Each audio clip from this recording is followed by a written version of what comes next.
Hello everybody, मैं हूं नूर ज़ाहिरा और आप लोग देख रहे हैं एशियन टाइम्स न्यूज़।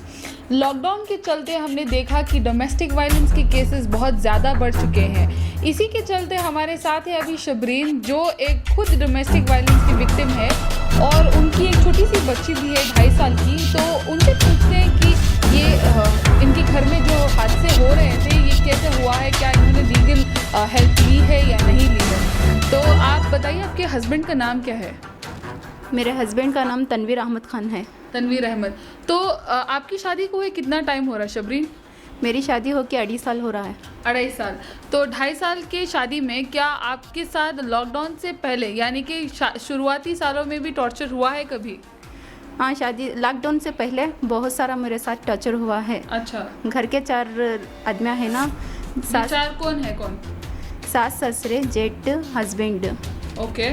वो 4 लोग हैं ना। मुझे बहुत टॉर्चर करते हैं घर में। तेरे पापा के पास पैसे लेके आओ, तुझे बेटी हो गई है, हम इसे जान से मार देंगे, मुझे भी जान से मार देंगे। ऐसा ही वापस आपके साथ ये हादसे कब स्टार्ट हुए? मतलब एकदम ज़्यादा तौर में कब स्टार्ट हुए? वो ज़्यादा तौर में जब बेटी मेरी पैदा हुई थी ना, वो मुझे बैको बच्ची हो गई को उनको नफरत हो गई है बेटी से। उनको बेटी नहीं चाहिए कहते। वो बोल रहे हैं कि हम सारे जाके शादियां करेंगे तो बैको बच्चों के साथ सबको भी ऐसा ही हमें डिवोर्स देंगे। जब मर्द बच्चा होएगा तो हम उसे रख लेंगे बहू बना के, हमको ऐसी नहीं चाहिए। मेरी बच्ची को ऐसा उठा के झुलाते हैं, उसका मुंह दबाते हैं, उसका नलडा दबाते हैं। मेरे साथ भी ऐसा ही मुंह दबाना, नलडा दबाना। मेरे जेठ मुझे फाइट करते हैं, मुँह से मारते हैं, झोटे झुकाते हैं, नलडा दबाते हैं, किक करते हैं। मेरे साथ चाकू का धमकी दिए थे, जो बादलती तो यहाँ से चली जाना है, नहीं तो तुझे जान से हमें हमारा दलती 2 जने को तेरी बेटी। आपके पति करते काम क्या है? हमारे पति जब मुझे शादी करने के टाइम पर इंजीनियर काम कर रहे हैं, क्योंकि झूठ बोल के मेरी शादी कर दिए। जोड़े के पैसे 4 लाख ले लिए। बाद शादी होने के बाद मुझे टार्चर करे 4 जने भी, सास, ससुरे, जेठ, मेरे हस्बैंड। वो मेरे हस्बैंड का नाम तनवीर अहमद खान है, मेरे ससुरे का नाम है निसार अहमद खान, सास का नाम है शाहीन, मेरे जेठ का नाम है तौसीफ अहमद खान। मुझे पता नहीं कि मेरे हस्बैंड इंजीनियर हैं। वो टार्चर जैसा करते हैं वैसा पैसे मंगाते हैं। मैं ये प्लान बनाना, मैं वो प्रोजेक्ट बनाना, मैं वो करना। वो कुछ लेके जाते हैं, क्या करते हैं मुझे पता नहीं। वो मेरे पास पैसे 3 लाख टॉर्चर करके 3 महीने में घर में, मम्मी पापा के घर में, तो मुझे कोई भी पूछने वाला नहीं। मैं इसको डिवोर्स दे रहा हूँ, मुझे लड़की नहीं चाहिए। अच्छा। हाँ, वही बोल के अभी फोन सभी कमेटी में वहाँ बोल लेके फिर रहे मेरा डिवोर्स चाहिए, डिवोर्स चाहिए। उसके पास बैको बची है, मुझे नहीं चाहिए करके वो बोल रहे हैं। मैम मेरा मुंह दबाना, नलडा दबाना, जाके बेडरूम में ढकल देना। मुझे मेरी होश चले जाने के बाद मेरी एक हिचकी में सांस लगी थी। वो मेरे सास आके बेडरूम से हाल से किचन से घसीट लेके गए। मेरे मुंह पे पानी डाल के बोल रहे कि मेरे आंग में शैतान आ गए। मुझे मेरी जान को धोखा हुआ। मैम हम कह रहे थे कि तेरी बेटी को भी मुझे मार देंगे। हम ना बैको बच्ची पसंद नहीं है हमें। हर एक बैको बच्ची को शादी करेंगे तो जब बैको बच्ची हुएगी तो सबको हम डिवोर्स दे के दूसरी को शादी करेंगे। जब मर्द बच्चा होएगा तो उसको रख लेंगे। मुझे सारा घर में कैमरे से छा गए हैं मैम। मेरे घर में कुछ मैं बच्ची मेरी अकेली रहती है। मुझे कुछ ज़रूरत चीज़ें सीन्स पकड़ के मेरे हस्बैंड मोबाइल में पूरा देखते हैं मैम बैठ के। कुछ भी मुझे बोलने भी शर्म आ रही है मैम। बहुत सारा ऐसा करके है मेरे हस्बैंड। तो ये तो बड़ी नीच हरकतें हैं कि MMS बनाना और उसको लीक करना, ये तो बड़ी गंदी ही हरकत है। मेरा तो ज्वेलर्स पूरा खा लिया है मैम। मेरा दहेज तक दिया है ना, वो दहेज भी सब कुछ खा लिया है। जब मैं सारे पैसे लेके आती तो वो क्या करते पता नहीं। वो 4 जने ही डिवाइड करके बात करके क्या होता है पैसा पता नहीं मैम। वो तो सिर्फ एक कारपेंटर का काम करते हैं मैम। धोखे में रख के उन्होंने शादी की कि वो एक इंजीनियर हैं। तो शबरीन, आप कितनी पढ़ी लिखी हैं? मैम मेरी तो पढ़ी BA डिग्री कंप्लीट करके हूँ मैम। मेडिकेशन की ज़रूरत पड़ी तो वो बोल रहे थे मेरे बेटे को परेशानी देना नहीं, तकलीफ़ देना नहीं। तेरे बाबा को बुला, मुझे पैसे की ज़रूरत है। अम्मी मेरे पापा एक जने कमाने वाले हैं, मुझे 5 भी बहनें ही कहाँ से लाएंगे। वो बोलने के बाद वो डोर लॉक करके मेरे साथ बहुत ज़बरदस्ती बहुत सारा टॉर्चर किया। मेरे रूम में ले जाके ससुरे मेरे हाथ फोल्डिंग कर दिए, मेरा मुंह दबा दिए, मेरा नलटा दबा दिए। मैं एक हिचकी में अटक रही थी। मेरे सास ससुर का मारना, जेठ का और देवर का मारना, ये तो एक असॉल्ट, बहुत ख़तरनाक असॉल्ट में आता है। ये तो ये गलत है, हम इसकी पैरवी नहीं करते हैं। जैसे कि मैडम ये मेरे हाथ में आपकी MLC रिपोर्ट है जिसको मेडिकल कहते हैं। जेठ ने बीच रास्ते में मुझे सपड़ा लिए थे, मुझे मार के मैं बेहोश हो गई। मेरा जेठ मेरे साथ आके मुझे चाकू चुबाने थे, मैं पूरे वहाँ के उनके घर वाले पूरे ढकले थे, मेरी जान जाना था। सो मुझे बैको बच्ची हो गया को फुल नफरत करने लगी। सो बैको बच्ची से उन्होंने नफरत कर रही, मेरे साथ भी नफरत कर रही सर। हाँ सर, मैं पुलिस के पास गई थी, मुझे 4 जने सास ससुरे जेठ मेरा हस्बैंड मार दिए थे ना। मैं जाके बोली मुझे ऐसा टॉर्चर करें, मुझे मेरा जान को खतरा है, मेरी बच्ची को मुझे ऐसा, मेरे मुंह में से खून आया, आँखी में से खून आ गए। वो मारन देख के उनको बुलाने के बाद हमें करे नहीं, कुछ भी नहीं करे, ऐसे झूठे बात सारे बोल दिए थे। सर बोले मैं देखा हूँ खुद, इसके आंखों में से मुंह में से खून आया है, क्यों झूठ बोल रही। उसको ठंडा करके सलाह करके इंस्पेक्टर और भेज दिए। बेंगलुरु में कौन सा पुलिस स्टेशन पड़ता है आपका? नेहनूर पुलिस स्टेशन है सर वहाँ पे। तो आप जब स्टेशन में गई या कंप्लेंट देने गई तो उनका क्या जवाब था आपके लिए? मैं वो कंप्लेंट देने के बाद वो कुछ भी किए नहीं सर, वो ऐसा ही समझा के बुझा के भेज दिए। मतलब मामला बाहर सेटलमेंट कर लो।